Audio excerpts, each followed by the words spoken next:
We came here in 1951, September of 1951, and we've been attending this church ever since.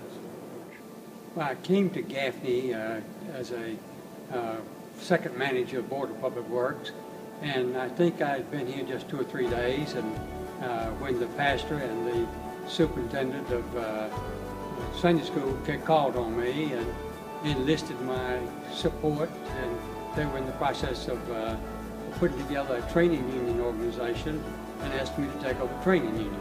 So I started here immediately. Several people at work attend here, as well as people in Fellowship of Christian Athletes. And as we were searching for a church, we asked my daughter what was important to her at the different places that we had visited, as well as how she felt when she was here, what she was getting from the ministry. And as time went by, she and my wife and I both decided that this was the place for us. When I go into a church sanctuary, I like to be inspired and felt in awe of God's Spirit and so forth. So I've just learned to appreciate the beauty of the church and what it's meant to me over the many years. But as you can see, our current sanctuary is very beautiful. It has some architectural elements that are really pleasing, as well as lots of seating that we need to try to fill on Sunday mornings at those services. I have noticed that the method of the sanctuary format, shall we say, has been changed significantly, maybe a less formal on the platform to accommodate multiple types of services.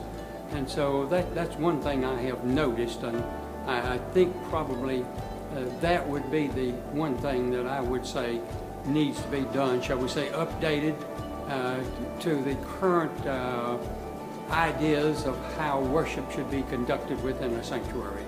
With the current plans for the sanctuary renovation, I believe we would see several improvements.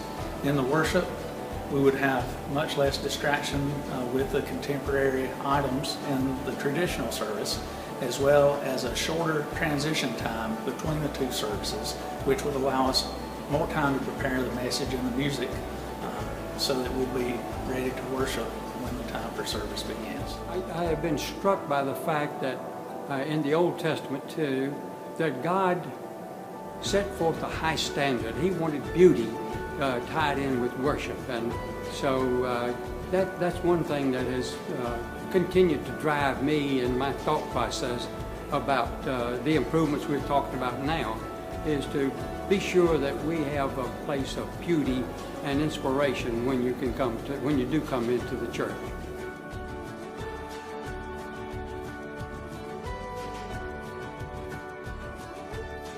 The thing that I'm most excited about in the new renovation is the upgraded audio equipment, as well as the place for everything in the band, because when we play in the band we have to move a lot of things in and out of the sanctuary, and it really distracts us when we should be meditating, taking this time out to worship and prepare for presenting the gospel to the members at the church.